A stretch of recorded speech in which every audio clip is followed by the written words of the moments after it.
CUET का exam अब ख़त्म होने की कगार पर आ चुका है।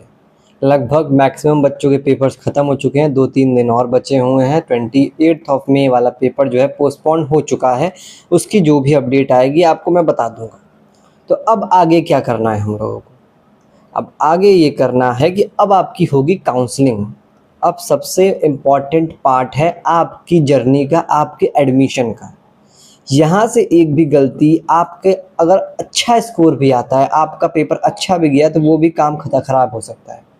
तो इसलिए ध्यान से वीडियो देखिए, ध्यान से सुनिए, अंत तक बने रहिएगा, एक भी पार्ट स्किप मत करिएगा। सबसे पहले हमें करना क्या है, अब यहाँ से हम लोग क्या करें? जब तक हमारा रिजल्ट नहीं आता CUET तब तक हम लोग क्या करें? अभी के लिए आप लोग शांति से बैठिए मत। सबसे पहला काम है आपको कौन से कोर्स में, कौन से यूनिवर्सिटी में एडमिशन लेना है उसकी जानकारी लेते रहिए।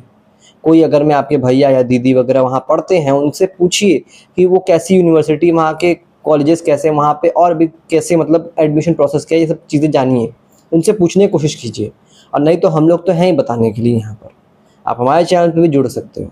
उसके अलावा अपने सारे डॉक्यूमेंट्स को रेडी कर लीजिए अभी से, क्योंकि जब आपका पोर्टल शुरू होता है किसी भी यूनिवर्सिटी में, आपको जाना है BHU, DU, JNU वगैरह जिसमें भी जाना है, पोर्टल जब स्टार्ट होगा उसके बाद बहुत रश रहता है, जल्दी डॉक्यूमेंट्स बन नहीं पाते हैं और डॉक्यूमेंट्स हो नहीं पाते हैं।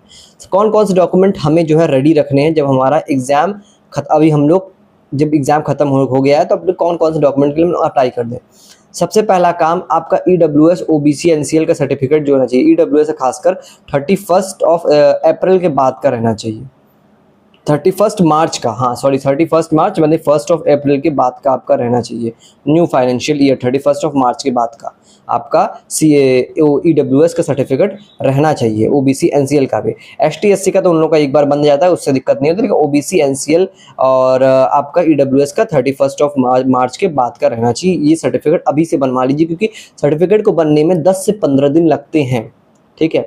इसके अलावा आप जो है क्या क्या बनवा सकते हो, आपके आधार वगैरह में कुछ गड़बड़ी है, उस टाइम पे देखिए गड़बड़ी थी तो आपने इग्नोर कर दिया, उस समय तो अंडरटेकिंग वगैरह से लगाना था, बाद में कुछ आपने अपने कॉलेज से भी आपने जो है साइन वगैरह, सिग्नेचर वगैरह करवा के दिया था उन लोग को, तो आप उसको भी ठीक करा लीजिए। आधार में अगर मैं 10th की मार्कशीट और आधार में कोई गड़बड़ी है तो दोनों को अपना चेंज वो करा लीजिए, अपडेट करा लीजिए, दोनों सेम रहना चाहिए। 10th की मार्कशीट में और आधार में आपका सेम, नेम की स्पेलिंग वगैरह same, father's name, mother's name सब सेम टू सेम रहना चाहिए, वरना आपको काउंसलिंग के समय दिक्कत होगी, डेफिनेटली दिक्कत होने वाली है।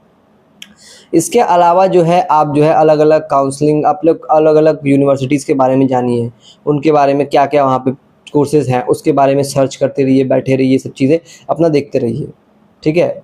बाकी डॉक्यूमेंट्स का तो मैंने बता दिया है, सारे डॉक्यूमेंट्स को रेडी रखिए अपना, और बाकी इसके अलावा हमारे चैनल को सब्सक्राइब करके बैठ जाइए, ताकि हम लोग सारे नोटिफिकेशन आपको देते रहें। कहीं भी भागने की ज़रूरत नहीं, कहीं भी बढ़ने की ज़रूरत नहीं, बस इसी चैनल पे बने रहिए। Bye bye, take care, all the best.